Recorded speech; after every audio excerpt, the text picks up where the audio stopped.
पुणे विभागातील पुणे, कोल्हापूर, सोलापूर, सांगली आणि सातारा या 5 जिल्ह्यांमध्ये पदवीधर आणि शिक्षक मतदारसंघाच्या मतदार यादी नव्याने तयार करण्याचा कार्यक्रम 30 सप्टेंबर पासून सुरू झाला असून नागरिक 6 नोव्हेंबर पर्यंत नोंदणी करू शकतात।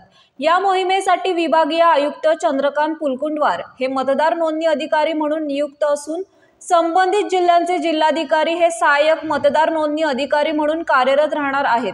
तसेच विधानसभा मतदारसंघाचे मतदार नोंदणी अधिकारी हे त्यांच्या कार्यक्षेत्रापुरते मतदार नोंदणीचे काम पाहतील। या पार्श्वभूमीवर जिल्हाधिकारी कार्यालय येथे कार्यालयातील सर्व पदवीधर अधिकारी आणि कर्मचाऱ्यांची नोंदणी करण्यासाठी विशेष शिबिराचे आयोजन करण्यात आले। या उपक्रमाला चांगला प्रतिसाद मिळाला। विभागीय आयुक्त तथा मतदार नोंदणी अधिकारी पुलकुंडवार यांनी यावेळी सर्व शासकीय कार्यालयांमध्ये अशा प्रकारचे विशेष नोंदणी कॅम्प आयोजित करण्याचे आवाहन केले। यावेळी जिल्हाधिकारी जितेंद्र डुडी यांनीही या विशेष शिबिराला भेट दिली आणि सर्व अधिकारी कर्मचारी यांनी नाव नोंदणी करण्याचे आवाहन केले।